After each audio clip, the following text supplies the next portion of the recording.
물론 여긴 국민 라디오.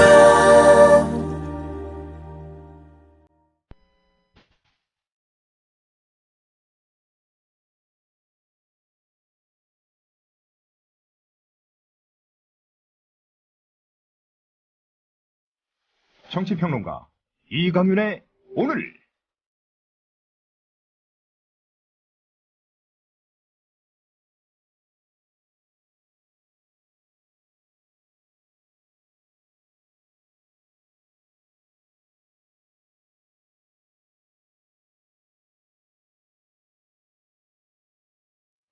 안녕하십니까, 이강윤입니다.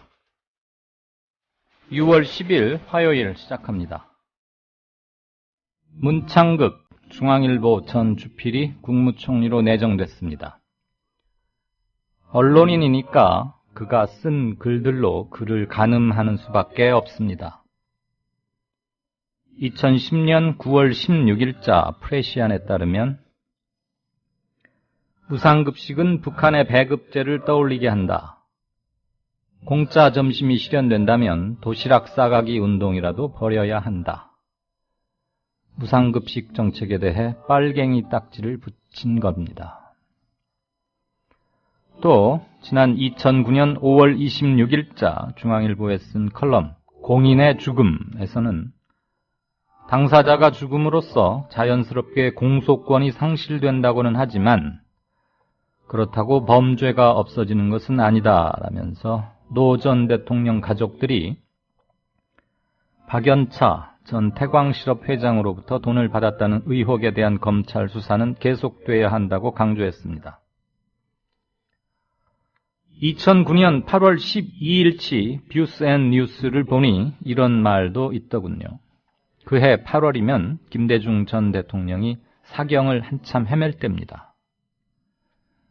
김대중 전 대통령은 최근 이명박 정부는 독재 정권이다, 독재에 항거하기 위해 행동해야 한다는 등 전직 대통령으로서는 선을 넘는 발언을 자주 해왔다.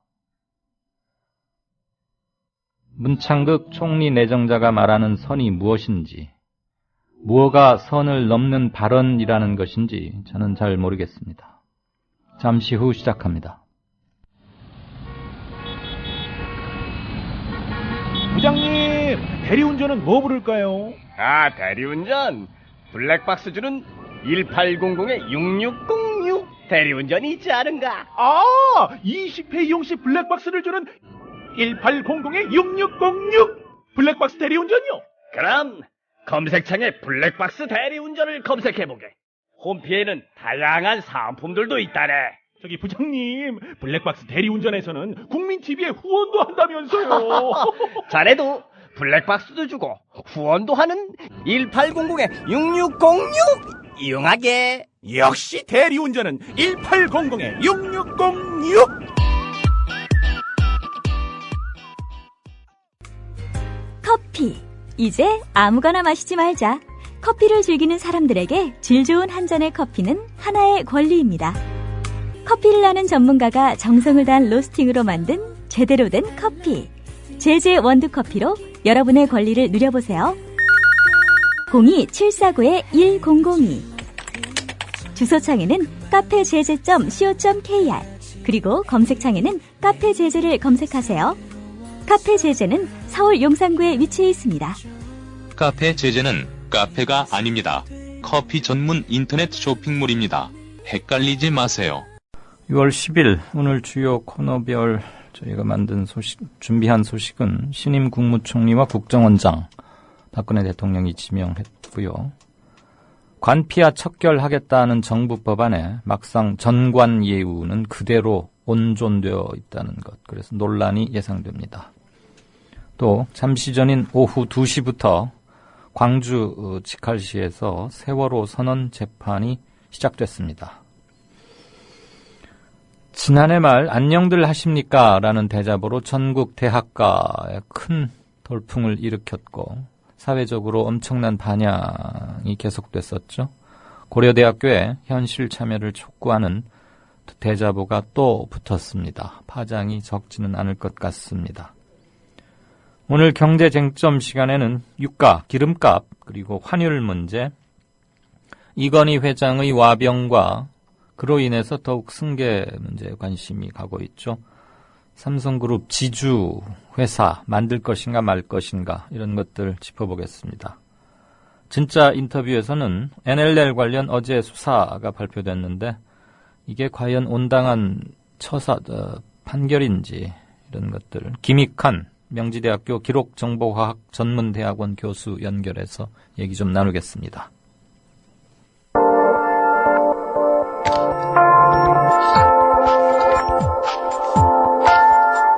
지금 여러분께서는 정치평론가 이강윤이 진행하는 국민라디오 시사 프로그램 이강윤의 오늘과 함께하고 계십니다. 계속해서 오늘의 경제 쟁점을 짚어봅니다.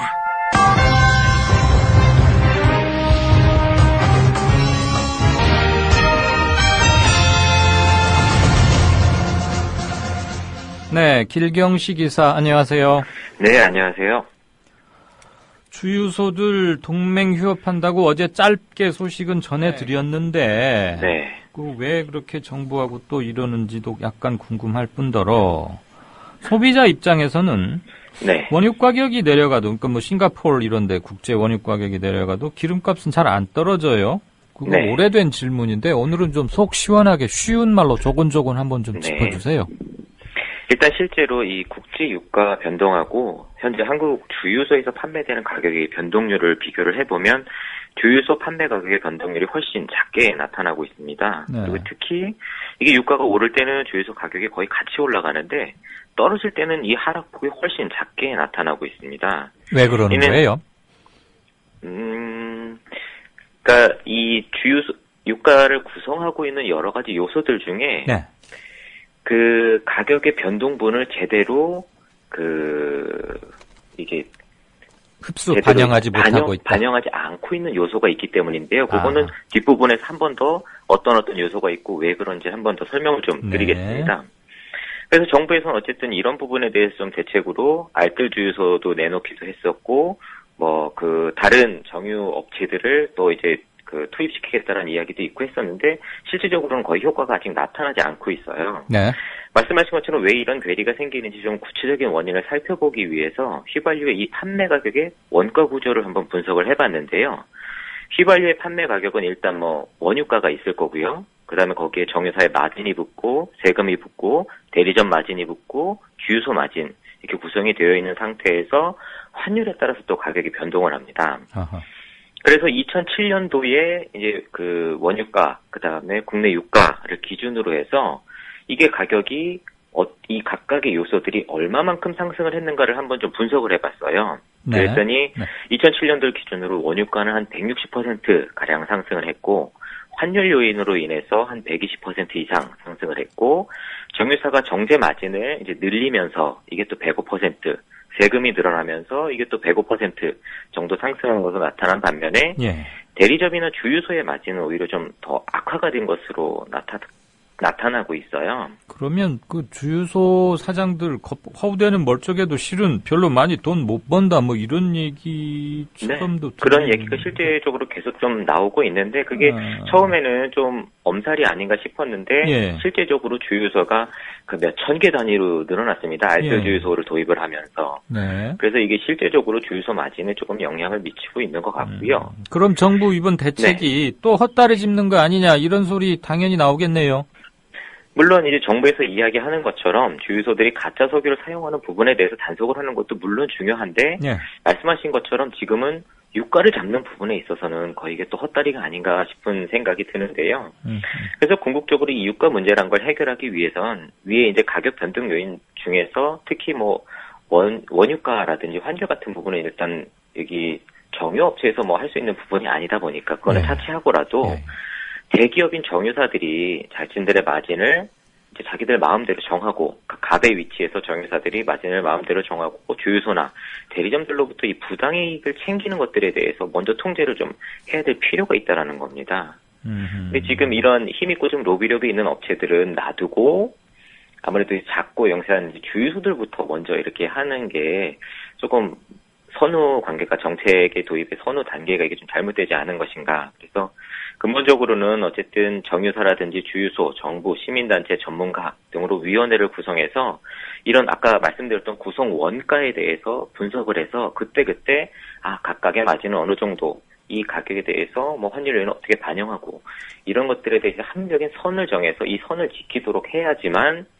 어느 정도 이 유가가 합리적으로 모두가 좀 납득할 만한 선에서 계속 결정이 될 수 있다라는 겁니다. 맞아요. 저한테 그 한국석유공사인가? 거기에서 네. 매일 아침 문자 메시지가 와요. 네. 그 뭐 두바이하고 브렌트, 텍사스 중진유 네. 이 세 가지 가격이 선물 시장에서 어떻게 됐다. 네. 얼마 올랐다, 저거 떨어졌다, 네. 이게 네. 오는데 네. 많이 오르면은 우리 기름값도 팍 오르고. 네. 근데 어떻게 툭 떨어질 때도 있잖아요. 경제 그렇죠. 전망이 안 좋거나 그러면은 올라간 팍 좋아요. 국제 유가가 올라갔으면 그냥 국내 주유소에 가면 올라가는 거 이해하겠는데. 네. 원래 사오는 가격이 오른다고 하니까 물론 그렇죠. 3개월쯤 시차를 두고 반영을 하긴 하지만 네. 내려가면 똑같이 내려가야 공정한 거잖아요. 그렇죠. 근데 네. 그게 안 돼서 저도 늘 궁금했거든요. 그랬더니 힘센 정유사하고 조금 힘이 약한 주유소 관계 사이 이런 것도 있고 세금도 크죠. 그렇죠. 세금도 특히 이제 노무현 정부 때보다 이후에 이제 유류세 비중이 좀 높아지면서 예. 그런 부분에 의해서도 유가가 계속 오르는 요인이 굉장히 큽니다. 그 세금으로 모은 돈이 뭐 석유 비축기금인가 뭔가 있는데 그거 잘 관리되고 제대로 쓰고 돈은 어디로 줄줄 안 새는지 모르겠어요. 네. 아무튼 참 비싼 휘발유 쓰는 데입니다, 우리가. 자, 기름값은 그럴 정도로 보고 환율 문제. 이거 뭐 계속 원화 가치가 올라가 가지고 뭐 달러당 1,000원이 깨지네 마네 뭐 1,020원에서 정부가 강제 개입을 했네 막 이런 얘기 나오는데 예. 그 환율 좀 짚어 봐 주세요. 일단 오늘 기준으로 원달러 환율이 이제 1,010원대 중반, 뭐 1,016원, 1,015원, 1,017원 이렇게 왔다 갔다 하면서 거래가 되고 있는데요. 예. 말씀하신 것처럼 일부에서는 이제 1,000원대까지도 붕괴가 되는 것이 아니냐, 거의 가시권에 들어온 게 아니냐라는 이야기까지 나오고 있는데 예. 일단 이렇게 원화 강세가 계속 이어지는 이유가 뭔가라고 좀 살펴보면 국내로 유입되는 달러가 일단 굉장히 많아졌기 때문입니다. 한국은행에 따르면 올 들어서 4월까지 경상수지 흑자 규모가, 그러니까 우리나라가 외부에 수출하고 수입한, 그리고 자본을 외부로 받아들이고 자본을 내보내고 한 걸 전체 통계를 내보니까 흑자 규모가 한 220억 달러가 됐다라고 해요. 네. 근데 이게 작년에도 사상 최대였는데 그때가 190억 달러 규모 정도였는데 그때보다도 지금 30억 달러 이상 더 큰 규모의 금액이 들어오다 보니까 이렇게 많은 달러가 국내에 공급이 되면서 국내에서 달러의 가치는 하락하게 되고 상대적으로 원화 가치는 계속 상승하고 있는 것으로 보여지고요. 또 한편으로는 이제 소득의 양극화가 심해지면서 대다수 일반 국민들의 실제 소득은 좀 감소하고 있는 상황이 좀 보여지고 있거든요. 예. 그렇다 보니까 이 소비가 부진하다 보니까 내수 침체가 계속되고 있는데 이렇게 되다 보니까 내수 침체로 인해서 수입이 감소하고 있어서 경상수지 이 흑자폭이 계속 커지고 있습니다. 그래서 외부로 지출하는 달러는 줄어들고 들어오는 달러는 많아지고 하다 보니까 원화 가치가 계속 상승할 수밖에 없는 상황이 계속되고 있는 거고요. 예, 우리 돈 가치가 좋아진다고 꼭 좋아할 그런 일만은 아닌 거죠. 좀 이렇게 균형 있게 살펴볼 필요는 있습니다. 예. 우리 기리사하고 경제 공부하는 시간에 뭐가 어떻게 돼서 그게 또 뭐에 영향을 줘서 이래서 계속 악순환입니다. 이런 말보다는 선순환 얘기를 앞으로는 좀 잘 듣게 됐으면 좋겠어요. 어쨌거나 좀 먹고 살기라도 좀 편해져야 되는데 사회가 이러면 또 정치하고 경제가 따로 돌아가는 게 아니잖아요. 맞습니다. 이제는 예전에는 정치학과에서 정치 관련한 것만 했다 하면 이제는 정치학을 하는 사람들이 경제학을 모르면 정치 이야기를 할 수가 없는 상황이 됐을 정도로 둘이 이제 관계가 굉장히 밀접해졌거든요. 그리고 맨날 개혁 정권 외치고서 경제는 브레인들한테 맡긴다 그러면 할 수 없이 또 관료니까 관료들은 그냥 예전에 해왔던 방식대로 해버리고 말이죠. 자, 다시 우리 원화 가치로 돌아가서 원화 가치가 높아지면 기업에게는 부담이지만 소비자한테는 뭐 좋은 것도 있죠. 수입 물가도 낮아지고 해외 여행 지금 해외 여행 가고 그럴 때는 아니지만도 어쨌거나 가야 할 일이 있으면은 경비 줄어들 거고. 말씀하신 것처럼 원화 가치가 상승한다라고 하면 수출을 주로 하는 주로 대기업들에게는 이게 거의 매출이 줄어드는 것과 같은 효과이기 때문에 굉장히 좀 부담이 되는 건 사실입니다. 예. 하지만 소비자 측면에서 살펴보면 물가가 하락으로 인해서 실질적인 소득은 좀 증가하는 면이 있거든요. 그런데 실제적으로 지금 이 원화 강세라는 게 그 정상적인 상황에서 원화가 갑자기 이상스럽게 강세가 되는 게 아니라 다시 정상적인 환율로 돌아간다라고 표현을 하는 게 오히려 맞다라고 생각을 합니다. 네. 지금 이제 대부분 언론에서는 최근 1년 이내에 이제 환율에 대해서만 계속 언급하면서 이야기하고 계속 하락 강세를 보이고 있다 이야기를 하지만 이 환율의 움직임 2007년도서부터 한번 좀 살펴보면요. 2007년도 12월 기준으로 해서 환율이 원달러 환율이 938원이었습니다. 근데 이게 그 바로 다음에 2008년도에는 1257원으로 급락을 합니다. 원화 가치가. 네. 그러다가 이제 2011년도엔 1100원대, 12년도에는 1050원대, 올해 들어서 이제 1000원 선까지 계속 가치가 상승을 하고 있는 건데요. 예, 이거는 바로 뒤집어서 말씀을 드리게 되면 그동안은 국민들이 고환율로 물가 상승분만큼 고통을 감내하면서 국민들이 기업들한테 보조금을 주고 있었던 것이나 마찬가지인 상황이다라는 겁니다. 국민들이 기업들에게 보조금을 주고 있었다. 예. 그러니까 이 2007년도에 938원에서 1257원으로 원화 가치가 갑자기 급락하는 건 이게 그 일반적인 상황은 아니거든요. 예. 자연적으로 이렇게 환율이 바뀌긴 어렵고. 예. 그래서 처음에 또 이명박 정부가 시작할 때 명시적으로 친기업 정책이다라고 이야기하면서 개입을 하기도 했었고요. 이게 뭐 얼핏 계산해도 25%가량 25% 네? 이상 올려버린 거군요. 네.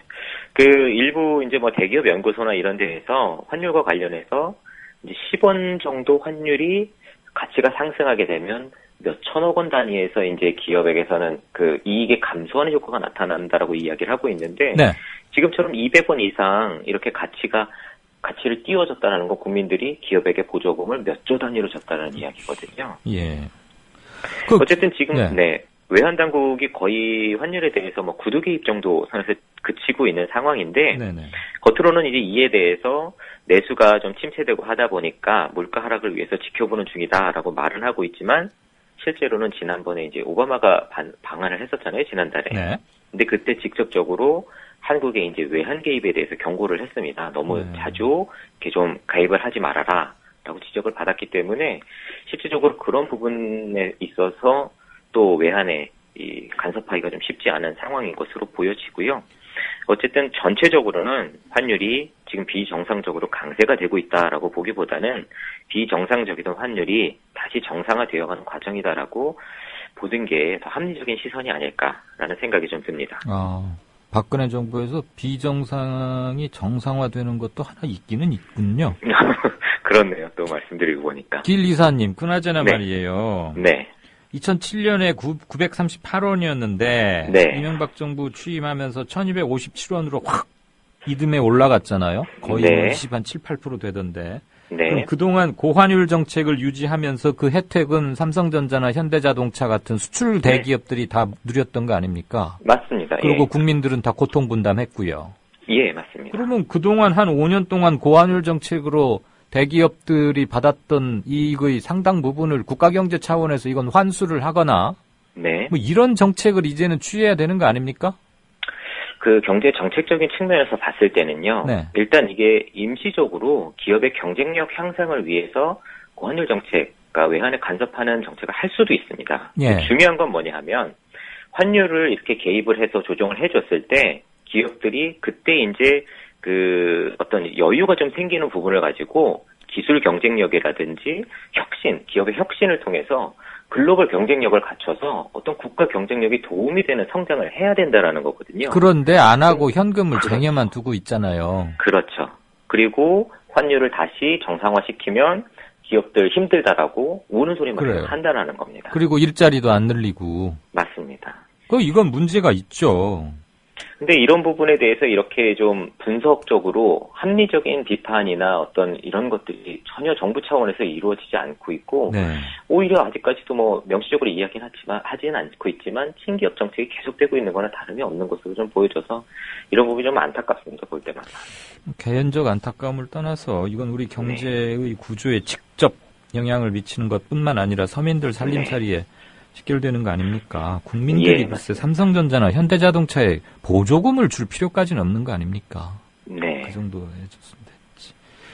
아까 그 주유소 얘기할 때 예. 에리카 김이라는 독자분께서 5시 40분에 네. 가격 기름값을 잡으려는 게 아니고 주유소의 무자료 거래를 잡으려 하려는 거다. 뭐 물론 네. 그런 측면도 확실히 가짜 있습니다. 석유 사용하는 부분에 대해서 규제를 하려는 겁니다. 네, 견해 주신 거 감사합니다. 에리카 김님. 네.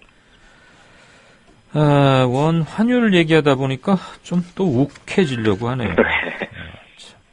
이건희 회장 얘기 좀 해봐요. 저는 어느 한 개인, 자연인의 건강 상태에 대해서 뭐 그렇게 관심이 있는 건 아닙니다. 네. 돈도 많고 또 훌륭한 큰 병원을 갖고 있는 분이고 하니까 어련히 알아서 잘 의료 혜택을 받으리라고 봅니다만, 네. 그거보다는 지금 삼성그룹의 그 3세 승계 문제, 뭐 에버랜드 막 이런 얘기 나오던데, 네. 그게 또 한번 뭐 증여세 이런 거 낼 거 안 내고 법의 허점만 교묘히 아주 이용해서 그 집대성판이라고 할 수 있는 그렇게 해서 빠져나가는 건 아닌가 하는 의혹을 일부 국민들이 갖고 있는 건 우리 기리사께서 전해 들으실 거고요. 네. 그런 점 한번 좀 짚어봐 주시죠. 일단 아마 어떤 식으로든 좀 참신한 방법으로 그렇게 빠져나가지 않을까라는 생각이 좀 드는데요. 네. 일단 지금 삼성이 뭐 내부적으로 지주회사를 전환하네 안 하네 이런 종류에 대한 여러 가지 이제 예상들이 기사화가 되고 있는데요. 실제적으로 지금 삼성 에버랜드가 지주회사의 역할을 하고 있습니다. 예. 근데 이거를 이제 명시적으로 정말 지주회사화를 하느냐 안 하느냐에 대해서 이제 계속 그 논란이 일고 있는데, 일단 그 일부 기사에서는 내부적으로는 삼성이 지주회사로 가지 않을 것이다라고 이제 이야기를 했다라고 합니다. 먼저 이 지주회사라는 게 뭔가 간단히 좀 설명을 드리면, 지주회사라는 건 이제 모회사가 그 밑으로 자회사 혹은 손자회사를 가지고 있는데, 이 모든 소유권을 다 모회사가 가지고 있으면서 투자를 이제 모회사를 통해서만 받는 겁니다. 예. 이제 예를 들면 지금은 삼성전자 주식도 살 수 있고 삼성물산 주식도 살 수 있고 뭐 삼성생명, 화재 이렇게 각각 다 개인들이 주식 투자를 할 수 있잖아요. 네. 근데 이게 지주회사제로 바뀌게 되면 삼성 지주회사에만 그 주식만 구매를 할 수 있고, 이 삼성 지주회사가 그 밑에 그룹 내 모든 계열사의 주식을 다 가지고 있어야만 되는 겁니다. 그러면 그 밑에 지주회사 밑에 있는 조그만 회사들, 딸려있는 회사들 주식은 상장이 없어지거나 그래요? 그러니까 원래는 그렇게 해야 되는데 상장이 이제 아예 폐지가 되는 겁니다. 거긴 주식 아예 살 수 없게 돼야 되는 건데 지금 한국 현재법상으로 그렇게 하기에는 이게 너무 좀 과도한 면이 있다라고 해서 상장 회사의 경우에는 전체 주식의 20%, 비상장 회사의 경우에는 전체 주식의 40%만 이제 소유하면 되도록 그 법을 정해놨어요. 아, 좀 봐준 거군요. 예, 그렇다 보니까 실질적으로 우리나라에서는 이 지주회사 제도가 온전한 의미의 지주회사 제도라고 볼 수가 없습니다. 네. 어쨌든 이 삼성그룹이 내부적으로 이 지주회사 전환이 불가하다고 판단을 내린 건, 아마도 이 지주회사 방식으로 전환하는데 드는 비용, 아무래도 이 계열사 주식 같은 걸 구매를 해야 되니까 그 비용과 또 지주회사 제도로 아예 이제 명시적으로 전환을 하게 되면 금산분리법에 이제 적용을 받아서 삼성전자나 삼성생명 이 두 개의 주식을 한꺼번에 가지고 있을 수가 없게 됩니다. 어쨌든 이 내부적으로는 삼성그룹에서 계열사 주식을 매입하는 비용이 최소한 14조 원 정도 되지 않을까라고 추정을 하고 있는데, 이 말은 바꿔 말하면 지금 삼성그룹, 그러니까 이건희 일가가 이 삼성그룹 계열사를 통해서 14조 원 정도의 부당이익을 취득하고 있다는 말하고 같거든요. 그 무슨 얘기예요? 14조 원씩이나요? 최소입니다, 최소. 이게 무슨 이야기냐 하면, 삼성그룹의 이건희 일가가 지금 순환출자, 상호출자를 통해서 부당하게 계열사의 경영권을 행사를 하고 있고, 자신들이 투자한 돈보다 더 많은 주식을 지금 소유하고 있어서 부당한 이익을 그로 챙기고 있다는 겁니다. 그러니까 순환출자, 상호출자를 통해서요. 네. 그런데 이거를 지주회사로 전환을 하게 되면 순환출자나 상호출자가 불가하게 됩니다. 그리고 자신들이 투자한 만큼밖에 주식을 소유할 수가 없어요. 그래서 지금 자신들이 가지고 있는 그룹의 장악력이라든지 주식 지분을 가지려면 최소 14조 원 정도를 더 투자해야지만 지금과 같은 상황을 유지할 수 있다라는 이야기입니다. 아, 그렇군요. 어마어마합니다. 최소 14조 원. 그러니까 이게 적은 돈이 결코 아닌데 지금 이미 이런 것들을 누리고 있다라는 겁니다. 상호출자, 순환출자를 통해서. 뭐 이런 이제 비판들에 대해서 삼성 내부적으로는 자신들은 뭐 이미 이게 순환출자, 상호출자가 꼭 악이고 지주회사 제도가 뭐 선이고 이런 식으로 접근하는 건 뭐 옳지 않다라고 생각을 한다고 하면서 네. 자기들이 일단 내부적으로 중복 이주사 업종들은 인수 합병 등을 통해서 자기들 나름대로 지배구조를 개편하고 있다라고 이야기를 하고 있는데 이런 이제 편법적인 방법을 통해서 지배구조를 개선하는 것은 실질적으로 좀 부족합니다. 네. 어떤 분들에 따라서 의견의 차이는 있겠지만, 어쨌든 이미 삼성 같은 경우에는 글로벌 대기업이 되어 버렸거든요. 그렇죠. 어쨌든 세계에서 이제 손꼽히는 기업이 되어 버렸는데. 투명성 확보 이런 거에서도 네. 좀 흠이 잡힐 수가 있겠고. 네. 어쨌든 그나저나, 글로벌. 이건희 회장이 지금 뭐 옛날부터 건강이 좀 좋지 않다. 네. 강직성 척추염인가? 이름도 어렵더라. 그런 것도 있고, 네. 폐암 수술도 MD 앤더슨 암센터에서 받고, 아무튼 좀 좋지 않다는 얘기는 꾸준히 있었는데, 그룹 내부에서 그 이재용 씨, 아들, 네. 이재용 씨에게로 넘기는 3세 승계 이런 것들 다 각본은 다 짜놨겠죠? 거의 아마 정해져 있다라고 보고 있습니다. 거기 머리 좋은 사람들 돈으로 사다가 아주 잘 포진시키고 막 그러는 네. 데잖아요. 네. 아무튼, 삼성이 뭐 하나 하면은 또 따라서 하는 데들이 많아져서. 네. 혹시라도 탈법 같은 거 있으면 어미 법률 적용해서. 네. 경제정의 당연히 실천해야겠지요. 예, 잘 지켜봐야죠. 네네. 오늘 주유소 얘기부터 거대 삼성 얘기까지 얘기 잘 들었습니다. 고맙습니다. 네, 감사합니다. 네, 지금까지 길경식 이사와 함께 경제 공부해봤습니다. 여보, 국민TV 조합비 이제 낼 때가 됐다고 하는구만요. 오, 그려. 그 국민TV도 개국하고, 그 뉴스케이도 하던지.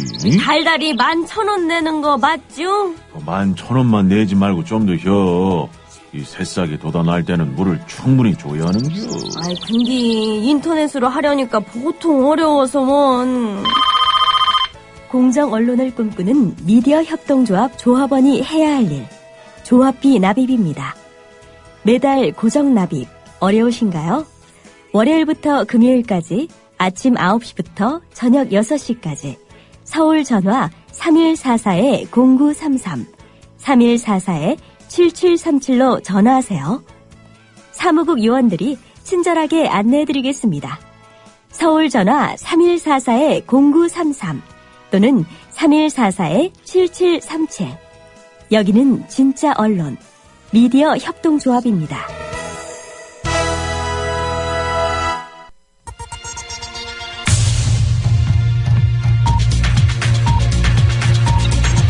국민TV 뉴스 기자 안은필의 논쟁으로 본 뉴스. 네, 논쟁으로 보는 뉴스로 처음 4월 달에 시작은 했는데요. 그 뒤로 큰 사건들 터지고 각 코너별로 다루지 못하는 뉴스들을 이 코너에서 함께 다루기 때문에 저희가 소문패를 좀 바꿔 달도록 하겠습니다. 적절한 말을 사용해서요. 논쟁으로 보는 뉴스 해놓고 논쟁을 전혀 안 하면 청취자분들께도 경우에 맞지 않고 그렇습니다. 들어가기 전에 에리카 김님께서 오늘 세월호 선원들 광주에서 재판이 시작됐다 이 소식을 제가 전하면서 광주 제가 직할시라고 잘못 말씀을 드렸는데 광주 광역시로 바로 잡아주셨습니다. 저도 그냥 광주에서 그러면 경기도 광주로 혹시 들으실 분도 있어서 전라도 광주라고 말하면 또 왜 전라도가 갖고 있는 묘한 어감이나 이런 것 때문에 저는 그런 표현은 피하려 하다 보니까 그만 광역시인데 제가 직할시라고 잘못 말씀을 드렸네요. 바로 잡겠습니다. 에리카님, 연이어 연거포 고맙습니다. 아까 주유소 문제도 그랬고 오늘도 여러 가지 소식들이 있습니다. 묶어서 알아보겠습니다. 국민TV 뉴스 안은필 기자 어서 오십시오. 네, 안녕하세요. 자, 신임 국무총리 그리고 국정원장 후보자 지명했죠? 그렇습니다. 박근혜 대통령은 국무총리에는 문창근 전 중앙일보 주필을, 국정원장에는 이병기 주일대사를 내정했습니다. 문 총리 내정자는 극보수 성향으로 알려져 있고 이 국정원장 내정자는 국정원 2차장 출신으로 박 대통령의 측근이라는 얘기도 있습니다.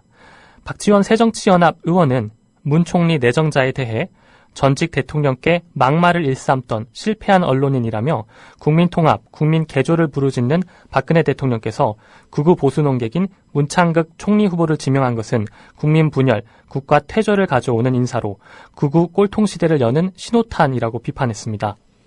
네, 박지원 의원 며칠 전에 우리 인터뷰도 했지만 극우 꼴통 시대를 여는 신호탄이라고 발언했답니까? 네, 그렇습니다. 워딩 한번 재밌군요. 어쨌거나 국민통합형 총리가 아닌 것만은 적어도 확실해 보입니다. 이제 뭐 언론계 대선배 직접 잘 알지는 못하지만 잘 아는 바는 없는데 평소에 컬럼의 성향은 독자 여러분들께서 이미 아셨으리라고 보고요. 이런 타이밍에 꼭 이런 성향의 인물을 총리에 임명해야 하는지에 대해서는 청취자분들께서 많은 생각을 하고 계시리라고 생각이 듭니다. 이거가 요즘 큰 이슈이자 숙제인데 관피아를 막겠다는 정부 법안에 정작 전관 예우 조항은 그대로 들어있다고요? 예, 그렇습니다. 안행부는 지난달 29일부터 공직자윤리법 개정안을 입법 예고한다고 밝혔는데요. 정작 오늘 공개된 개정안에는 변호사, 공인회계사, 세무사에 대한 취업심사 예외 조항이 그대로 남아있어서 논란이 일고 있습니다. 공직자윤리법은 4급 이상의 퇴직 공무원이 일정 규모 이상 기업에 취직할 때 정부 공직자윤리위원회에 취업심사를 받도록 하고 있는데요. 변호사, 회계사, 세무사는 이 취업심사를 받지 않아도 된다는 예외 조항을 그대로 남겨놓은 겁니다. 박근혜 대통령이 퇴직 완료의 재취업 관행, 이른바 관피아를 척결하겠다는 의지를 천명했지만 정작 중요한 정관예우 근절 대책이 빠진 셈입니다. 한편 이 예외 조항은 지난 2011년 법이 개정되면서 생겼고요. 이번 개정안에서도 살아남았습니다. 네, 세월호 선원들 첫 재판 2시부터 열렸죠? 그렇습니다. 광주지법은 오늘 오후 2시부터 이준석 선장 등 구속 기소된 세월호 선원 15명에 대한 재판을 진행 중입니다. 사안의 심각성과 국민 정서 등을 감안하면 중형 선고가 불가피해 보이지만 살인의 고의성 규명이 쉽지는 않을 것이란 전망도 있습니다. 살인 혐의가 적용된 승무원들이 공소 사실을 시인하지 않을 것으로 보이고 자신들이 탈출하고 나서 해경이 승객들을 구조할 것이라 판단했다라는 식의 논리를 펼 경우에도 반박이 쉽지 않을 것으로 보이기 때문입니다. 실제로 이준석 선장 측 변호인은 잘못 이상의 형사 책임을 묻는 것은 부당하다며 살인과 살인 미수 혐의는 부인하고 있습니다. 네, 살인죄에 대한 재판부의 판결이 어떻게 날지 관심일 수밖에 없습니다. 유가족 대책위원회에서도 재판 과정 당연히 참여해서 보고 있겠죠. 예, 세월호 가족대책위원회는 오늘부터 한 주에 2차례씩 열리는 재판 전 과정에 모두 참석하도록 하겠다고 밝혔습니다. 유경근 가족대책위 대변인은 오늘 오전 브리핑에서 선장과 일부 승무원 같은 비양심적이고 무책임한 사람들이 다시는 이 땅에 발 붙이지 못하게 엄벌에 처해야 한다고 말했습니다. 현재 김병권 위원장을 비롯한 유가족 90여 명은 광주지법에 가 있는데요. 재판을 방청하고 또 일부는 법원 주변에서 피켓 시위와 침묵 시위를 진행하고 있습니다. 네, 진도 해역 좀 볼까요? 소조기가 끝나자 다시 미 구조자 수습 소식이 들리지 않고 있어요. 지난 주말에는 2명 정도 인양을 했는데 어떻게 돼갑니까? 네, 그렇습니다. 어제에 이어 오늘도 미 구조자 발견 소식은 들리지 않고 있습니다. 합동구조팀은 3층 식당, 4층 선수 좌측과 선미 중앙 격실 등의 장애물을 제거하고 정밀 수색을 벌이고 있는데요. 어제부터 유속이 조금씩 빨라지는 중조기가 시작돼 3차례의 정조 시간 중 한 차례만 수색이 이루어지고 있어 원활한 수색에 어려움을 겪고 있습니다. 미 구조자 수는 12명입니다. 지금 오늘 현재 12분이란 얘기죠? 네, 맞습니다. 네, 아까 어떤 언론에서 11분, 11명 이런 얘기가 나와서 잠시 헷갈렸던 것 같습니다. 오늘이 60 민주항쟁 27주년입니다. 그런데 시민사회단체들은 공식 행사에 참석하지 않고 또 5.18 때처럼 반쪽 행사로 열렸네요. 예, 공식 기념식은 오늘 오전 안행부 주관으로 이루어졌습니다. 하지만 시민사회단체들과 새정치연합 의원들은 민주화운동 기념사업회의 이사진 구성에 반발하며 기념행사에 불참했습니다. 민주화운동 기념사업회는 박상증 이사장의 낙하산 임명을 반대해왔는데요. 새정치연합은 경기도 남양주시 모란공원에서 기념식 행사를 가졌고요. 민주화 사업회 등 시민단체는 대한성공회 서울주교자 성당에서 6월 민주항쟁 기념 국민대회를 열었습니다. 네. 작년에 안녕들 하십니까? 이런 대자보 큰 반향을 일으켰죠. 고려대에서 시작됐는데 고대에 또 다른 내용의 대자보가 붙었어요? 예, 이번에는 교수님들이 그만 가만히 있기를 바라는 불손한 제자들이라는 명의의 대자보가 붙었습니다. 고대생들이 교수들에게 보내는 편지 형식의 대자보인데요. 27년 전 87년 6월을 연세대학생 이한열이 최루탄을 맞았고 전국에서 몇천 명이 시위를 하다 경찰서로 연행되는데도 계속해서 사람들이 쏟아져 나와 몇백만이 거리에서 만났던 87년 6월을 기억하십니까? 라며 우리들의 6월을 맞이하러 87년 6월을 잊지 않기 위해서 거리로 나갑니다. 아쉽게도 종강 수업은 듣지 못할 것 같습니다. 라고 적었습니다. 대학생, 시민단체들은 오늘 오후 8시 청와대 앞길에서 열릴 청와대 만인대회에 참석할 예정입니다. 네, 8시면 이강윤의 오늘이 끝나고 1시간 정도 뒤니까 저도 한번 고대생들, 그 불손한 제자라고 스스로를 표현한 학생들 한번 보러 가든지 해야겠습니다. 네, 오늘 여러 가지 소식 잘 들었습니다. 고맙습니다. 네, 고맙습니다. 지금까지 국민TV 국민라디오 지지하는 4가지 방법 아시나요? 다운로드하기, 별점 주기, 댓글 달기, 구독하기. 국민라디오를 보다 많은 이들에게 전할 수 있는 가장 손쉬운 방법. 다운로드하기, 별점 주기, 댓글 달기, 구독하기. 잊지 마세요. 다운로드하기, 별점 주기, 댓글 달기, 구독하기. 시청자 여러분 안녕하십니까? 미디어 협동조합 국민TV가 만우절인 4월 1일 오늘 거짓말처럼 30명도 채 안 되는 취재 제작 인력으로 거짓말처럼 매일 1시간짜리 생방송 뉴스를 만드는 TV방송을 시작합니다. 서울중앙지방검찰청에 중계카메라 나가 있습니다. 박보아 PD. 국민TV 뉴스 유지연입니다. 국민TV 뉴스 김희주입니다. 국민TV 뉴스 김진입니다. 국민TV의 첫 TV 프로그램은 밤 9시 당신의 진실한 메신저 뉴스K가 있습니다. 뉴스K, 국민이 세운 미디어 협동조합이 만듭니다. 네, 뉴스K 황준호 팀장 안녕하세요. 네, 안녕하십니까.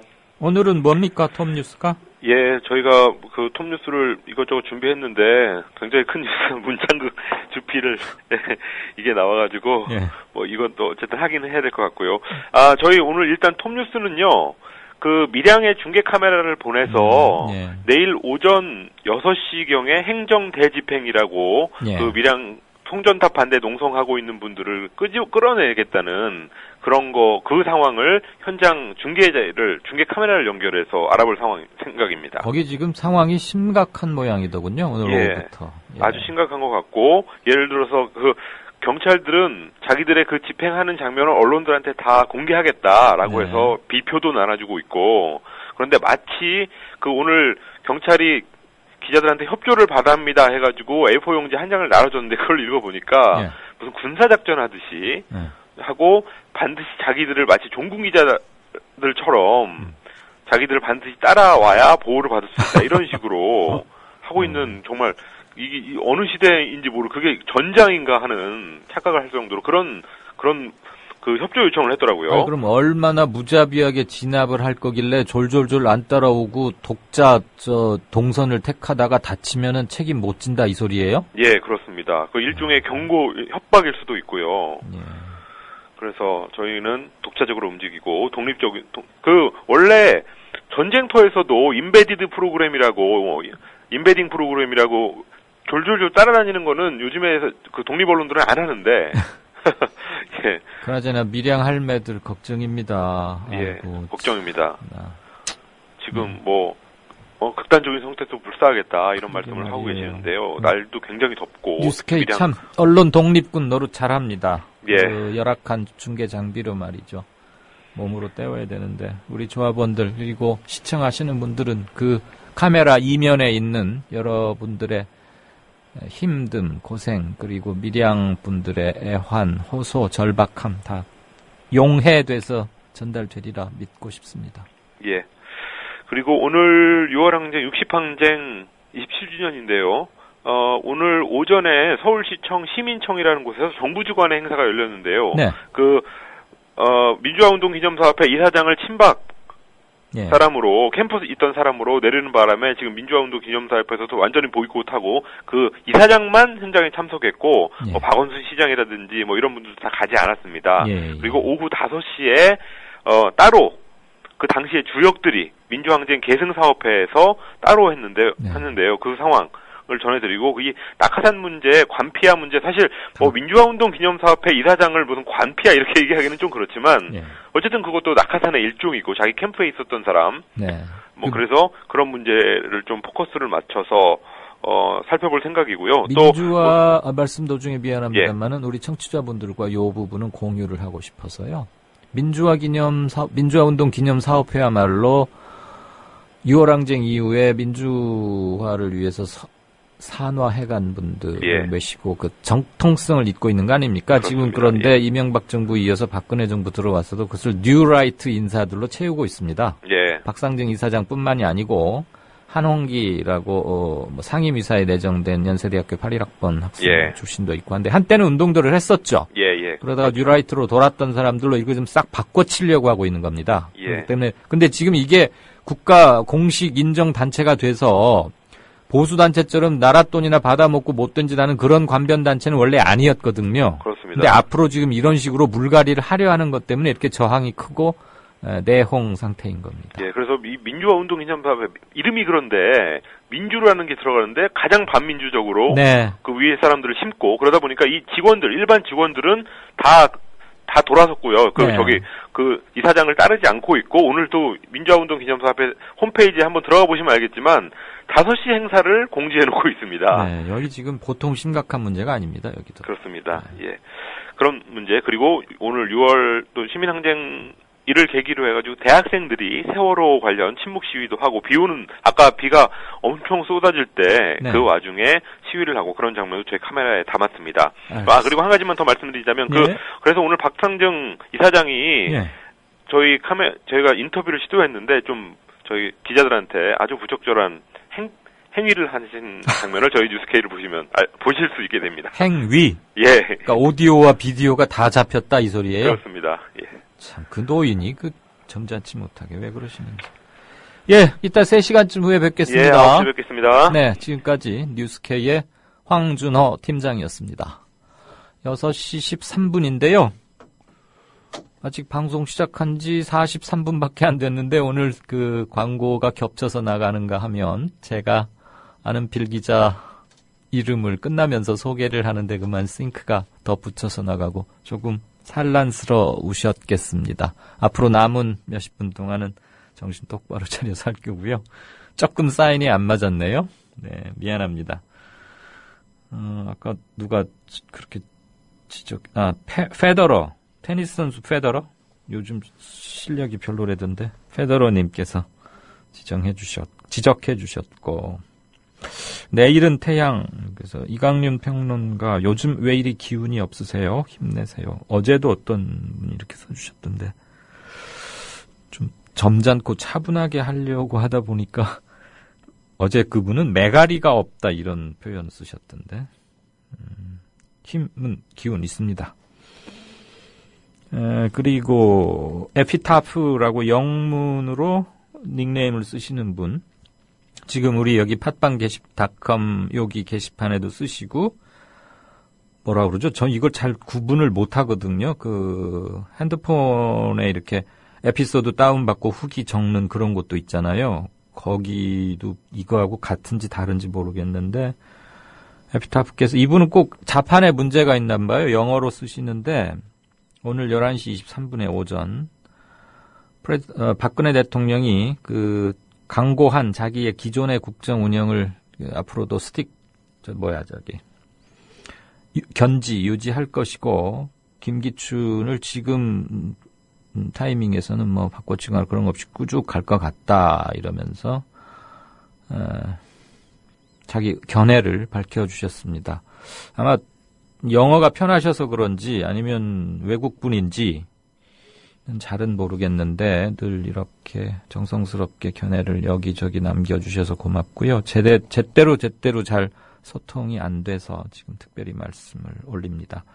이분한테는 영어로 답변을 달아야 보이는 건지 국문으로 답변을 달아도 보실 수 있는 건지조차 좀 답답은 합니다. 이슬님께서는 해경과 언딩 그리고 정부는 쏙 빠지는구나. 앞날의 수사 상황 그다음에 재판 이런 거 좀 염려를 해주셨네요. 사도 요한께서는 지금 갑자기 수원인데 뭐 태풍 오는 것처럼 어마어마하게 소나기가 온다 그러면서 사진까지 올려주셨고요. 오늘 전국 곳곳이 이랬나 봐요. 저도 여기 방송하러 오는 동안 여의도 미처 못 미쳐서부터 아주 어마어마하게 와가지고 시야 확보가 안 돼서 어려웠었습니다. 그리고 내추럴 파레트님께서 유병원이 검찰하고 돈배를 뜨려나 보네요. 돈 배틀. 현상금 올리니까 유병원은 더 세게 나왔나 보죠. 유병원이 브로커 접촉해서 5명 밀항하는데 100억을 제시했다.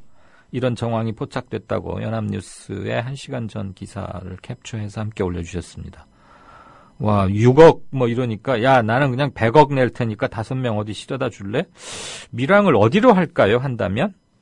그것이 최종 목적지일까요? 아니면 중국 같은 데나 어디까진 배로 간다 치고 거기서 제3국으로 가려면 이제 뭐 그쪽 나라에 세탁된 여권 이런 게 있어야 될 텐데 말이죠. 아무튼 해남 어디에 있다고 그러면 해남은 상당히 고립된 지역인데 왜 그걸 잘 못 잡는지 정말 이해가 안 갑니다. 그리고 문창극 총리에 대한 견해들 많이 써주셨는데 그닥 기대하지 않는다. 기대 바뀌고 이런 사람이 국민통합 이뤄내겠느냐 이런 견해가 주조를 이루고 있습니다. 6시 17분 들어갑니다. 다음 코너 넘어가죠.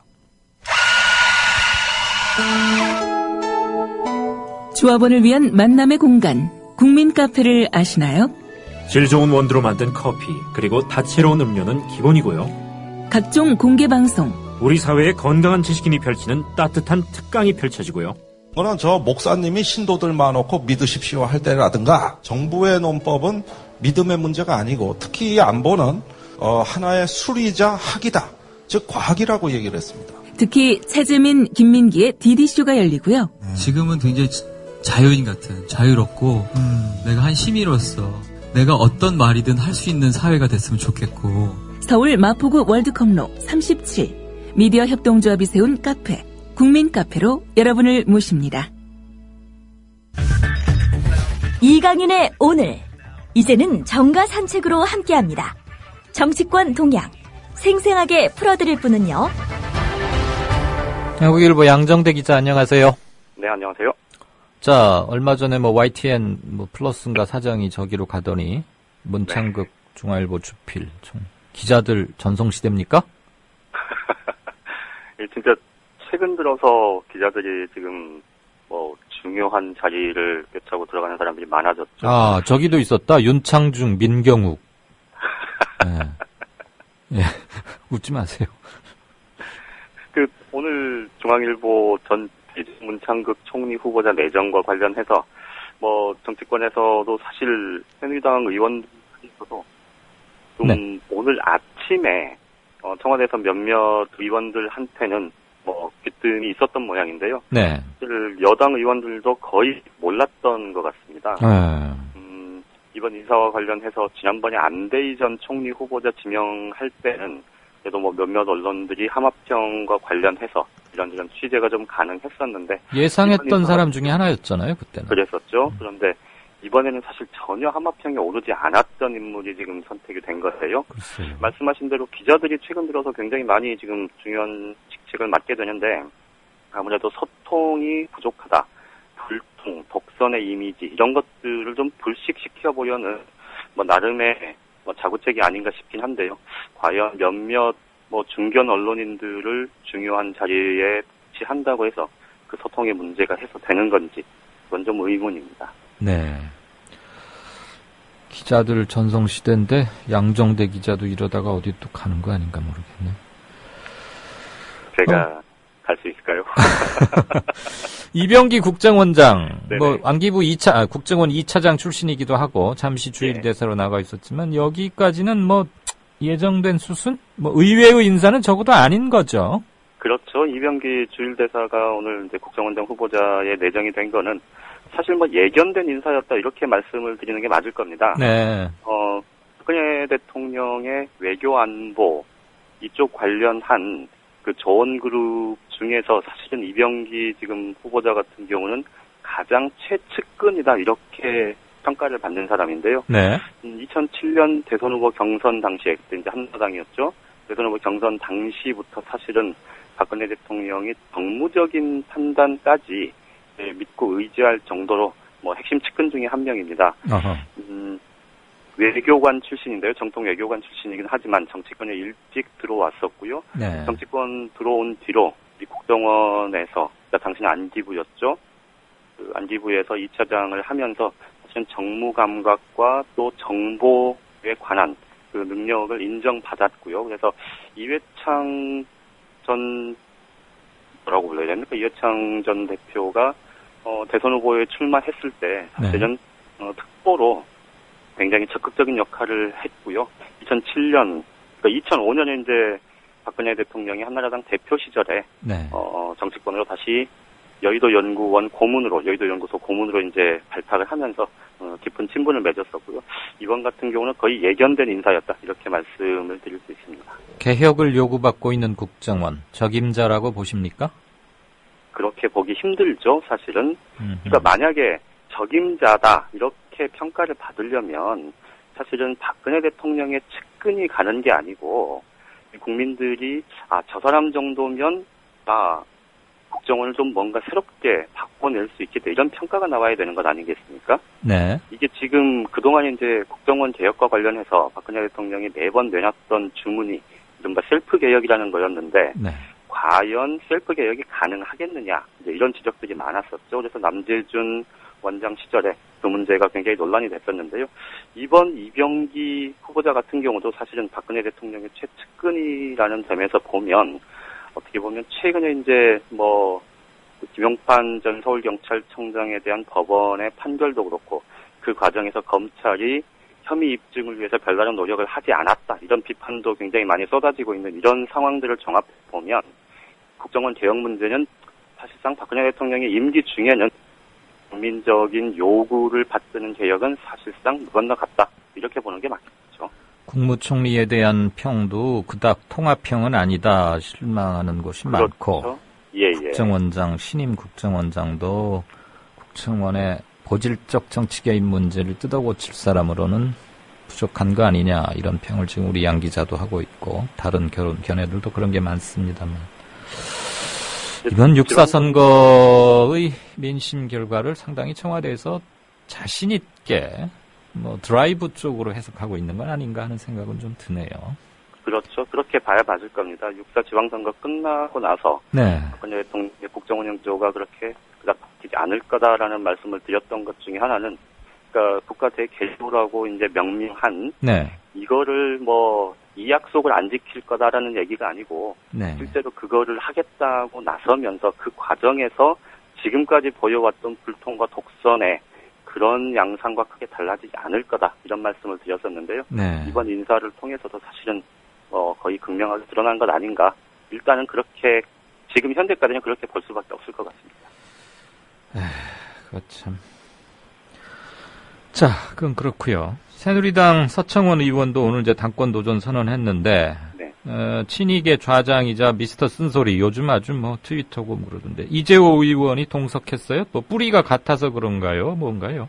아마 그럴 것 같습니다. 지금 이재호 의원하고 서청원 의원 사실 친박계 맏형이라고 불리죠. 그래서 사실은 박근혜 대통령의 사실 이제 경호실장을 자처하고 있는데요. 말씀하신 대로 이재호 의원 같은 경우는 사실 박근혜 대통령과 굉장히 각을 많이 세우면서 지금 트위터든 SNS 활동을 통해서 굉장히 좀 이런저런 쓴소리들을 많이 하는데 오늘 서청원 의원이 이제 사실상의 출마를 선언하는 그 자리에 이재호 의원이 축사까지 했습니다. 그걸 두고 여러 해석들이 나오는데요. 일단은 두 사람이 중앙대 동문입니다. 그래서 대학 선후배 사이이기도 하고요. 또 예. 과거에 YS를 통해서 이 정치를 함께 했던 그런 인연도 있고요. 그런데 이제 거기에 한 가지 좀 해석을 덧붙이자면 이 양쪽이 서로의 이번 전당대회를 앞두고 서로의 필요성이 굉장히 컸다. 이런 해석도 나오는데요. 둘이 제휴를 할 것 같아요? 저는 전당대회 때 충분히 가능하다고 생각합니다. 그럼 이재호 라인이 몇 표쯤 돼요? 이재호 의원이 실제로 움직일 수 있는 표, 대의원 표가 얼마나 되는지 제가 아직 가늠은 안 해봤습니다만, 네. 최소한 의원들 사이에서는 10여 명 정도는 충분히 이재호 의원과 뜻을 같이 할 거다, 이런 얘기들이 나오는데, 네.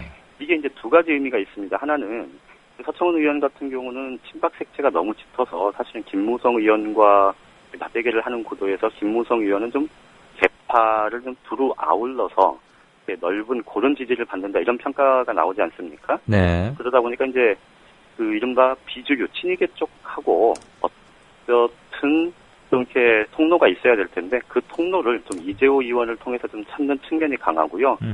이재호 의원 입장에서 보자면 지금 이번에 사실은 국회 외교통일위원회 통위원장을 하고 싶어 했는데 결국은 내부 경선에서 출마를 하지 않았습니다. 이게 이제 이재호 의원이 지금 사선 중진이긴 하지만 5선이죠.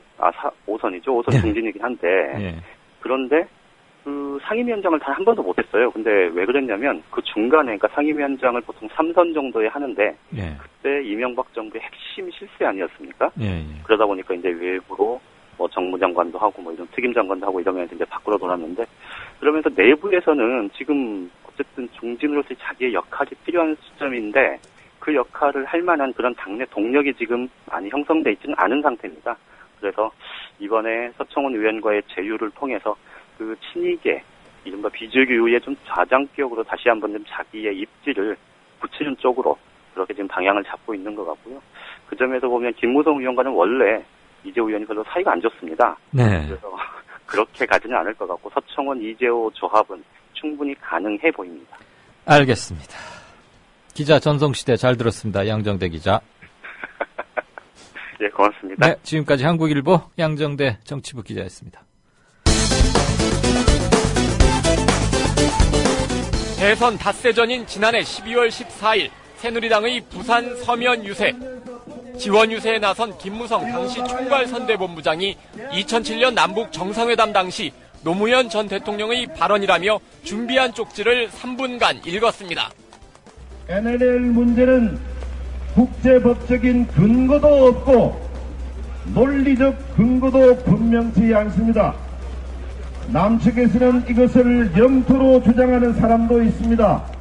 김 의원은 비공개 최고 중진연석회의에서 지난 대선 때 NLL 대화록을 다 입수해서 읽어봤다고 발언한 것으로 전해졌습니다.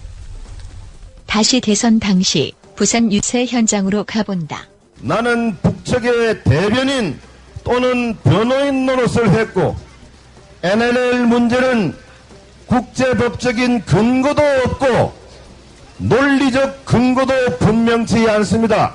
기가 막힌 내용을 대한민국의 대통령 노무현이가 북한의 김정일에게 가서 한 말입니다. 2012년 12월에 읽은 남북 정상회담 대화록. 이것은 당시만 해도 비밀 문서인데 이걸 입수해서 공개하는 행위 자체가 불법. 국가정보원은 2013년 6월에 대화록을 공개하는데 놀라운 사실. 국정원이 공개한 대화록 전문과 비교하면 상당히 유사하다는 점을 알 수 있습니다. 민주당은 이를 근거로 김 의원이 연설 전에 국정원의 대화록 전문이나 발췌본을 봤을 것이라고 주장하고 있습니다.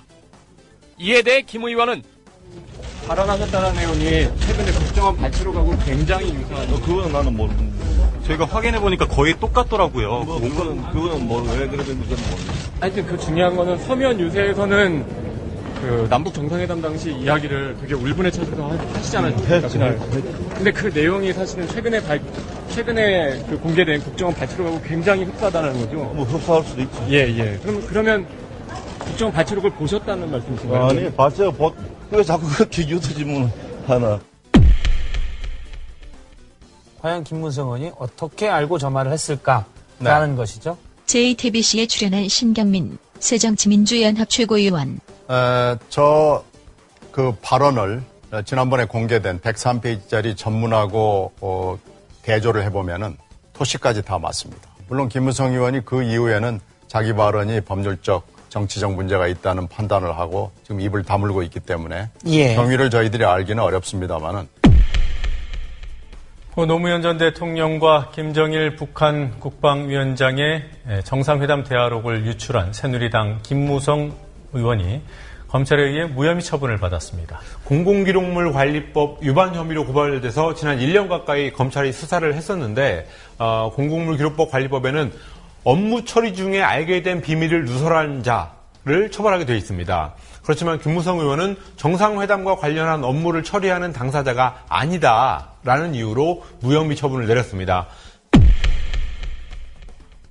그런데 정상회담 대화록에는 노무현 전 대통령이 NLL 포기 발언을 한 바 없었던 것으로 드러났지요. 하지만 포기 발언을 했다고 국민을 속였던 김무성 씨의 죄. 그 죄도 만만치 않게 커 보입니다. 한편 김무성 씨 대선 후에 이런 말도 했지요. 국민이 여기에 속아서 표 찍어줘서 대통령이 되고 국회의원이 됐지요. 여기에 속아가지고 표 찍어가지고 대통령이 국회에 나왔는데.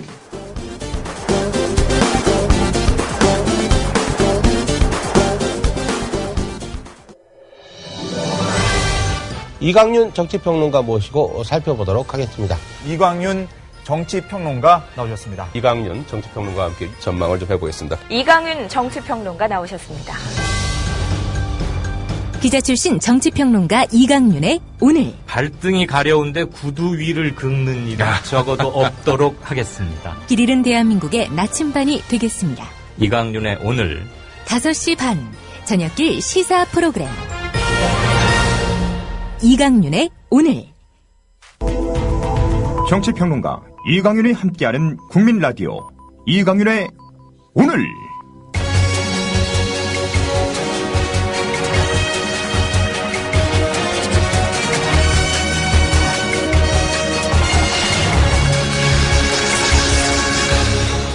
이광윤의 예리한 시각. 이제는 뉴스의 행과 간을 짚어냅니다.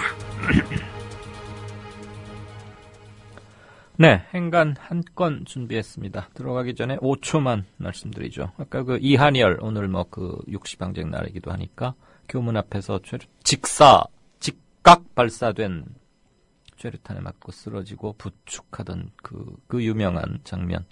부축하고 있던 게 지금 MBC 전 해직 기자 고발뉴스 이끌고 있는 이상호가 아니냐, 그런 얘기가 많이 돌고 있던데, 그리고 아까도 어느 분께서 올리셨고 사실이 아닌 걸 확인해서 자신 내리셨는데요. 그때 부축하고 있던 사람은 도서관학과의 이종창이란 학생이었습니다. 이상호 기자는 그때 그 부근에 뭐 딴 그 근처에 있긴 있었고, 그날 밤에 병원으로 옮기는데 같이 거들었다, 그런 얘기는 제가 그날 밤에 세브란스 병원 앞에서 들었던 기억이 납니다. 꽤 오래 전이고 하니까 이제 젊은 요즘 세대 학생들이 이렇게 이런 거 퍼나르고 하면서 사실 확인이 조금 안 됐을 수 있을 것 같습니다. 이상하면 어떻고 이종창이면 어떻겠습니까?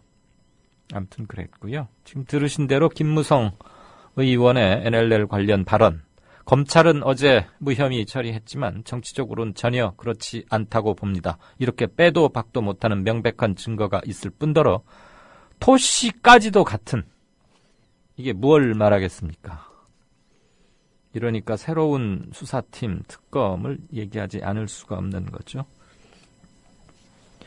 관피와 근절 정부 법안에 전관 예우 대책은 빠져있다라는 제목의 연합뉴스 기사, 오늘 행간으로 골랐습니다. 그 첫 대목 들어보시죠.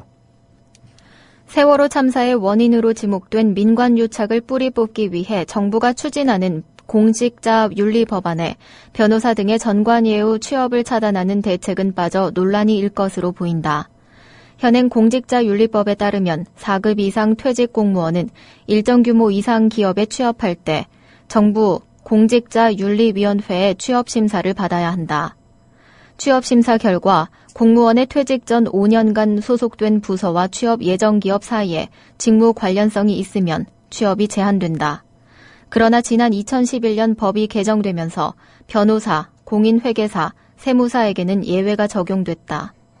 변호사가 자격증을 살려 법무법인에 들어가거나 회계사가 회계법인에 취업하는 경우에는 취업심사를 면제해줬다. 세무사 자격이 있는 퇴직관료가 세무법인에 입사할 때도 마찬가지다.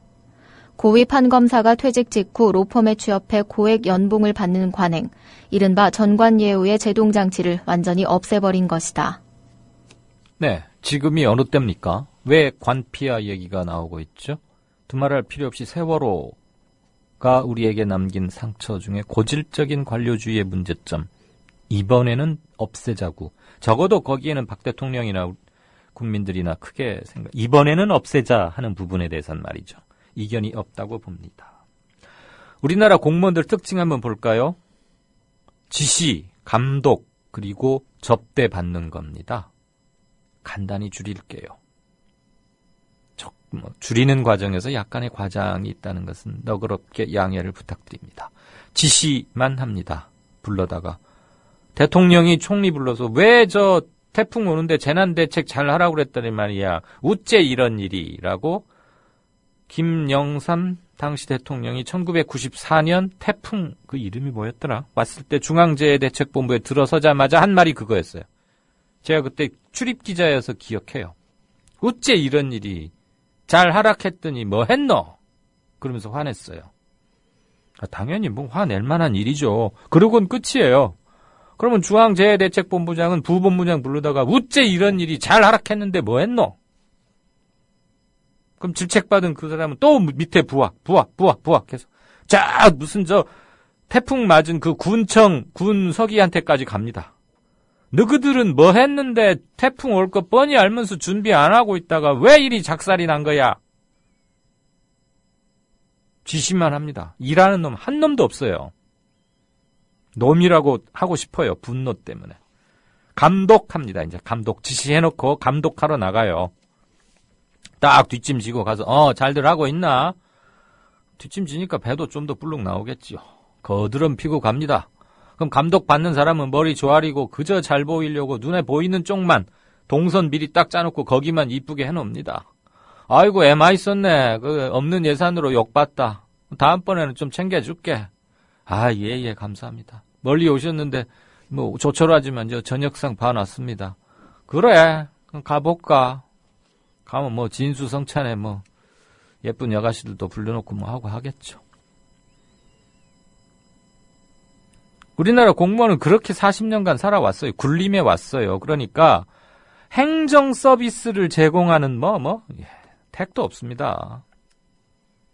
개 중에 몇 분은 그런 분 계세요. 알아요. 특히 하위직에 정말 어렵게 묵묵히 해도 표 안 나고 그런 분들 중에는 행정 서비스 마인드로 무장한 신세대 공무원들 그런 분 많다는 건 아는데 지금도 3급 이상 상층부를 형성하고 있는 사람들은 어려서부터 행정고시 출발해서 사무관 돼서 출발하면서부터 보고 배운 게 그런 것들이었어요. 자기 선배들로부터. 그러니까 문신처럼 지워지지 않아요. 지시, 감독, 접대. 자, 그 상층부에 관피아가 있습니다. 안대희 총리 내정자가 왜 자진 사퇴했습니까? 인사청문회 가기도 전에. 국민 정서에 도저히 말이 안 되었잖아요. 그래서 11억 먼저 내놓겠다 하고 그랬으면 옛날 같았으면 한 10년 전만 해도 그래도 안대희는 다르다 이러면서 넘어갈 걸 기대했을 수도 있겠죠. 근데 그만큼 10년 세월 동안 우리는 많이 바뀌었죠. 이른바 쉽게 말하면 정치의식의 향상이자 민도의 수준의 향상이라고 달리 어떻게 표현하겠습니까? 검사 안대희를, 그러니까 중수부장 시절에 검사 안대희를 상사로 모셨던 제 지인 검사가 있습니다. 지금은 이제 옷을 벗고 변호사를 하고 있는데요.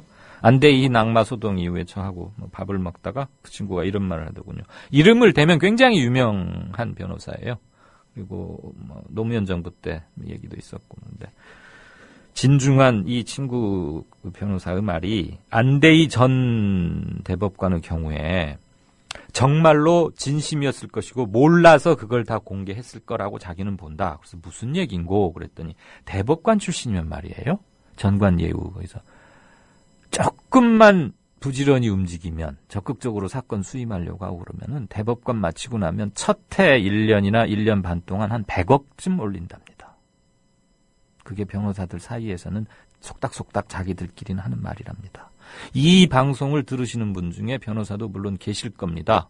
그분이 이강윤 앵커가 지금 뭐 뻥치고 있다라고 할 수도 있고 어떻게 들은 모양이네 할 수도 있을 텐데 아무튼 제가 들은 제 지인의 말은 상당한 신뢰도가 있어서 이 자리에 옮기는 겁니다. 그러니까 다른 대법관 출신은 한 100억 정도 이렇게 우습게 하고 그랬는데 안대희 대법관은 그만둔 지 바로 개업하지 않았어요. 현행 변호사법에 따르면 1년간은 자기가 마지막 일했던 임지에서 1년간은 변호사를 개업하지 못하게 돼 있다. 그거 철저히 지켰어요. 1년 딱 지나자마자 서초동이나 이렇게 막 그런 데 아니고 용산에다가 젊은 변호사 4명인가 5명 고용해서 법률사무소를 열었죠. 그리고 5개월 동안에 16억인가 뭐 이렇게 했다는 거 아닙니까? 금년 4월까지로 하면 총 27억 원가량 됐다는 거고요. 그러니까 안대희 전 대법관의 경우에는 다른 대법관들에 비하면 자기는 적었기 때문에 극악무도하게 쓸어넣은 게 아니니까 자기로서는 진정성이 있어서 공개했을 수다. 뭐 있단 그런 얘기입니다. 자, 기사로 다시 돌아오자면 뭐 세무사, 변호사, 공인회계사, 세무사들은 지금 빼겠다는 거 아닙니까? 이거야말로 차 띄고 포 띄고 장기 뒤겠다는 얘기죠. 그러면 관피하는 행정관료로 있다가 무슨 협회에 간 해수부 뭐 차관을 하다가 선급 한국 선박 안전 뭐 이런데 그런 사람만 잡겠다는 겁니까?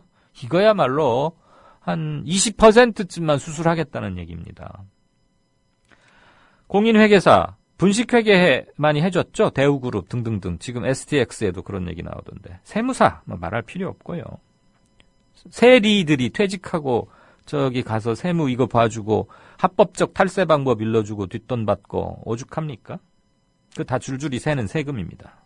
변호사들 뭐 정관 예우 지금 계속 말씀드려 왔고요. 세월호 참사 뒤끝에도 내놓는 입법 예고했다는 공직자윤리법은 이런 모양으로 돼 있으니 세월호 유가족이 아니더라도 이건 기가 차고 분노하는 게 당연하죠. 정말 이 정부에 이런 것들을 왜 걸러내지 못하는지 너무 한심해요.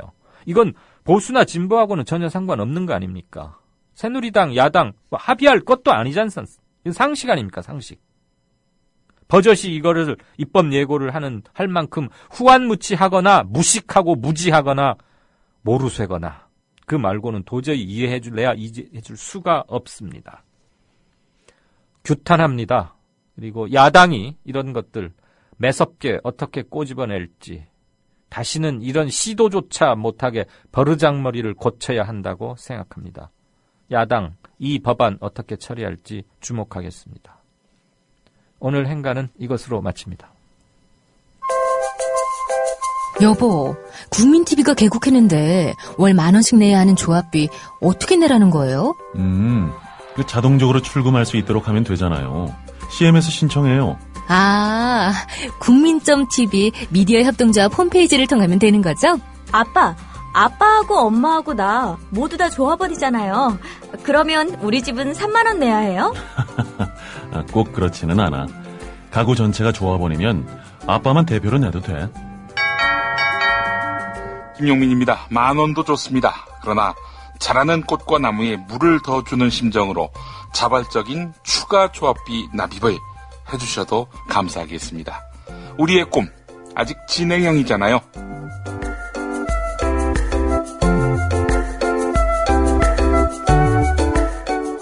3만을 향해 달려가는 미디어 협동조합. 조합원 여러분, TV가 개국한 4월부터 조합비를 납입해 주십시오. 한 분 한 분의 조합비가 모이고 또 모일 때 미디어 협동조합은 건강한 방송, 공정한 보도로 보답할 것입니다. 자세한 안내는 국민.tv를 참고하세요.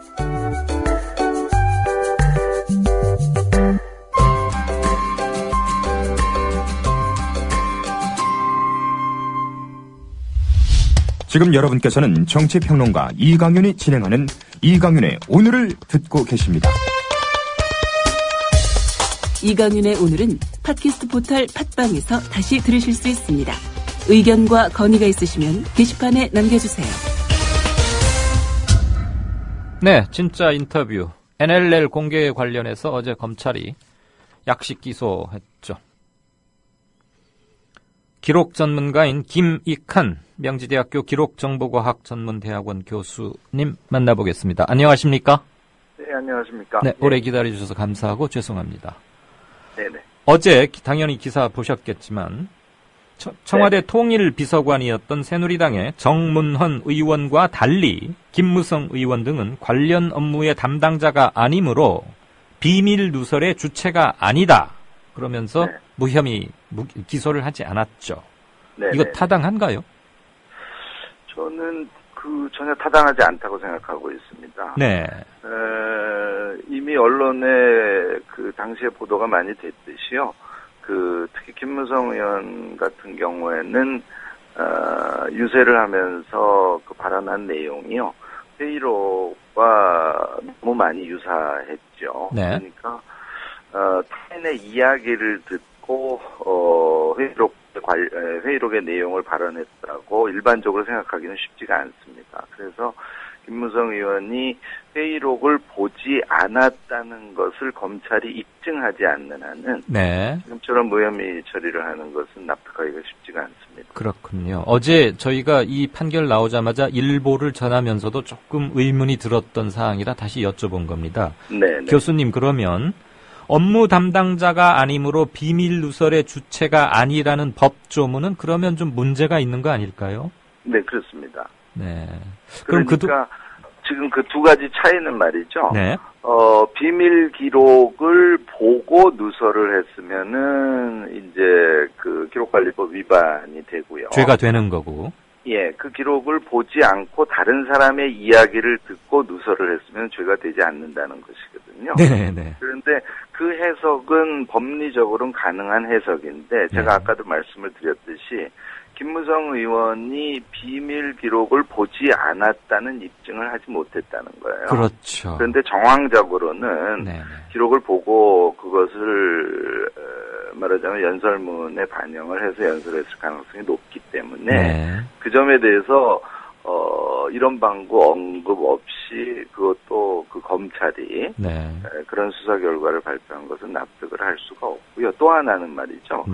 이 문제는 굉장히 중요합니다. 그러니까 기록을 보유하고 있었던 국가정보원이 선거 직전에 해당 기록을 유출했을 가능성하고 또 상관관계가 있거든요. 그러니까 검찰은 국정원에서 기록을 유출하지 않았다는 것을 전제로 해서 지금 수사를 했다는 걸 말합니다. 그런데 이미 이전에 시민사회 운동 쪽에서 국정원이 기록을 유출해서 그것을 김무성 의원 등이 보고 선거에 활용했다, 이런 문제제기를 강력하게 한 거였거든요. 그러면은 수사의 대상에 당연히 국정원에서 기록을 유출했는지 여부에 대한 그 내용이 아주 강력하고 상세하게 들어가 있었어야 되죠. 그 부분은 이번 수사 결과 발표에서 완전히 누락돼 있습니다. 예, 그러니까 수사로 보더라도 충분하고도 잘된 수사라고 볼 수 없다. 논리적 구멍이, 허점이 분명히 있다. 지금 이렇게 정리할 수 있는 거지 않습니까? 그러니까 유출하지 않았다는 전제하에 지금 수사를 한 건데 유출했을 수도 있기 때문에 그 가능성을 완전히 배제할 수 없고 유출되지 않았다는 걸 증명하지 못하니까 이번 수사는 허점이 있다. 네, 그렇습니다. 네네. 그래서 제가 어제 일보 검찰 뉴스를 접하면서 아니 그럼 앞으로는 업무 당사자가 다른 사람을 통해서 누설하면은 괜찮다는 말인가? 이런 의문이 갑자기 들더라고요. 그 부분은 이제 일단 현재는 법의 범위 안에서 우리가 해석을 해야 되기 때문에 그 점을 지금 논하는 것은 조금 시기는 빠르다고 보고요. 다만 현행 법 테두리 안에서 보면 다른 사람, 그러니까 기록의 내용을 보고 누설한 사람의 이야기를 듣고 누설한 사람, 이 경우는 처벌의 대상이 되지 않는 것은 맞습니다. 근데 다만 지금 말씀하신 것처럼 비밀의 누설과 관련된 법을 지금처럼 운영하는 것이 옳으냐, 이 점에 대해서는 좀 심사숙고가 필요한 대목이라고 얘기할 수 있겠습니다. 있습니다. 저도 사실은 국가 비밀을 유지하는 것은 대단히 중요한 문제이기 때문에 2차 누설의 측면에 대해서도 벌칙 조항을 포함한 뭔가의 강제 조치가 필요하다고는 생각은 하고 있습니다. 네, 법리적 보완이 어쨌거나 필요한 게 지금 일부 확인이 된 거죠, 그러니까. 네, 그렇습니다. 한 가지 달리 이 부분을 또 여쭤보겠습니다. 정문헌 의원에 대한 약식 기소 처리의 논리대로라면, 네네. 어제 이제 뉴스 떠오르시면 될 텐데요. 모든 정상회담 대화록을 공개해도 문제가 안 됩니다. 예를 들자면 이명박 대통령이 미국 대통령한테 쇠고기 수입에 관해서 무슨 양보를 했는지, 또는 한일 정상회담에서 독도에 대해서 지금은 곤란하다, 조금만 기다려달라는 요지의 말을 실제로 했는지 안 했는지, 사실 그때 이런 보도가 좀 일본 신문에 의해서 제기됐지 않습니까? 이런 것들 국민들이 궁금해할 수 있잖아요. 그러면은 국민들의 알 권리를 위해서 유출해도 되는 겁니까? 그렇지는 않습니다. 그렇죠. 해외에서도 관행적으로 말이죠. 네. 그런 문건을 공개를 할 때는 최소한 두 가지 원칙을 지킵니다. 하나는 국익의 보호의 차원에서 해당 기록을 공개할지 말지를 객관적으로 판정하는 일이 하나고요. 네. 그다음에 특히 정상회담과 같은 경우에는 상대국이 있기 때문에 상대국과의 협의를 거칩니다. 그래서 이 두 가지 조건이 만족이 됐을 때 공개하는 것이 일반적이고요. 그다음에 이제 그런 것이 만족이 되지 않고 시간이 많이 지났을 때 일반적으로 30년 원칙이라고 합니다만 30년이 지나면 공개하는 것을 원칙으로 하는 이런 방식이거든요. 그런데 그 남북정상회담 회의록의 경우에는 뭐 시간이 얼마 지나지 않은 것이라서 아까 얘기한 30년 공개 조항에는 해당하지 않고요. 그 다음에 내용적으로 또 그것을 공개하는 게 옳은가는 좀 그 판단이 필요한데 뭐 일반적으로는 뭐 공개하는 것이 옳지 않다는 것이고요. 그 다음에 상대에 해당하는 북한과의 어떤 협의 이런 것도 전혀 존재하지 않았었거든요. 따라서 그것을 공개하는 것은 거의 무단 공개에 해당한다고 저는 봐야 된다고 생각을 하고 있습니다. 네. 그런데 지금 말씀대로 이런 방식으로 국정원에서 6월 24일에 공개를 해버렸지 않습니까? 그렇죠. 실질적으로는 남재준 원장의 직권에 의해서 공개를 해버린 거나 마찬가지인데 이런 방식으로 공개를 한다면 대통령의 국정행위의 그 가장 대표격이고 핵심에 해당하는 정상 간의 회담을 정말 그 국익을 위해서 잘 할 수 있을지가 의심스럽죠. 지금 말씀하신 사례처럼 그 미국과의 회담이라든지 이런 것들을 즉시 공개한다면 대통령이 국정행위를 하기는 쉽지가 않다고 이렇게 판단을 하는 게 저는 일반적이라고 생각합니다. 네. 어제 첫 뉴스를 들으면서 들었을 혼란스러움 이런 것들을 오늘 김 교수님하고 말씀 듣다 보니까 좀 가지런히 정리가 되는 것 같습니다. 그리고 일부 법리 체계의 허점 또는 보완해야 할 점도 좀 일부 확인이 됐고요. 어쨌거나 어제 검찰 수사가 충분하다고도 그리고 형평성을 완벽히 갖췄다고도 말하기 힘든 것은 명백한 것 같습니다. 제가 이렇게 압축 이해를 해도 되겠습니까? 네. 정확하게 정리해 주셨습니다. 예. 짧은 시간이지만 핵심을 잘 알려주셔서 감사합니다. 고마웠습니다. 네, 감사합니다. 네, 지금까지 명지대 김익한 교수님과 NLL 공개 관련 수사에 대해서 얘기를 나눴습니다. 화요일 거의 또 마무리가 되군요. 시간이 참 잘 갑니다. 밀양 사태 관련해서 한 말씀 드리는 것으로 하고 맺겠습니다. 우리는 묻고 싶습니다. 대체 우리가 무엇을 잘못했습니까? 우리가 무슨 죄를 지었습니까? 우리는 10년 동안 주장해왔습니다.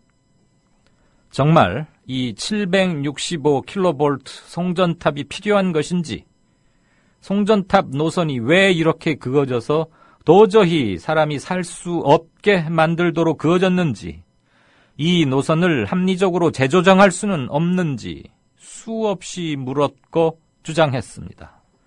그러나 정부와 한전은 지난 10년간 단 한 뼘도, 한 치도 양보하지 않았습니다. 마지막으로 간곡하게 호소합니다. 행정 대집행을 중단해 주십시오. 정치권과 종교계의 어른들이 나서서 중재의 마당을 열어주십시오. 우리는 살고 싶습니다. 우리도 이 나라의 국민입니다. 우리에게 제발 사람 대접을 해 주십시오. 2014년 6월 10일 밀양 송전탑 반대대책위원회. 할머니들의 호소를 마지막으로 인사드렸습니다. 내일 뵙겠습니다. 이강윤이었습니다. 감사합니다.